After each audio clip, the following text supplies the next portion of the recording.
Let's just bring you these pictures. Now, these are being shown live on Spanish television. It means that we have no control over these pictures at all. It's a Spanair flight was heading for Gran Canaria with 160 people on board. There seems to have been an accident on takeoff. I'm afraid I think we seem to have lost Chris Yates. Chris, can you hear us? Hello, Tim. Yes, I can. Yeah, I'm not sure if you're able to see these pictures, Chris, where you are, if there's a monitor there, but I'm just saying it's quite a sizable fire, and you were just explaining that obviously on takeoff, really the worst possible moment for any flight, any air accident like this, given the amount of fuel on board. No, a substantial fire there, and that indicates quite clearly, I think, quite a quantity of fuel on board that aircraft, evidently broken up from the pictures that we're seeing.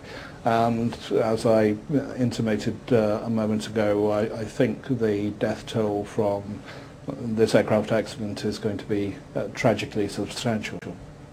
And we know it's a Spanair flight, Chris. Just run through what you know about the history of that airline. Spanair has been around for very many years. It's a major charter carrier operating within Spain and to other airports around Europe. Quite often you see Spanair jets operating from UK airports for holiday flights, particularly at this time of year. This flight, of course, as we've discovered, is an internal Spanish charter flight, a holiday flight, if you will, and evidently taking passengers on holiday to Gran Canaria. You know, that's the summary essentially of what this airline does. A very good safety record in the past. I can't recall in recent history any major incident involving this airline. Of course, I would add to that one needs to go back and check databases on. No, of course, and you are just seeing all this, of course, as we are now, just coming into us live. Any idea, though, of what sort of fleet of aircraft this airline would have? A substantial fleet, Tim, of a whole variety of excuse me, of different aircraft types.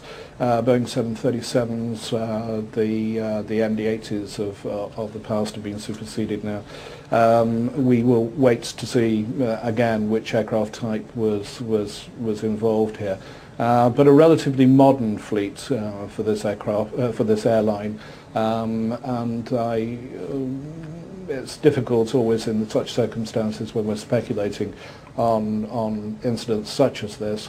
But I can't imagine at this moment in time that maintenance or such like will be an issue in this crash. Of course, we have to be careful when we're speculating at such a stage in a story such as this.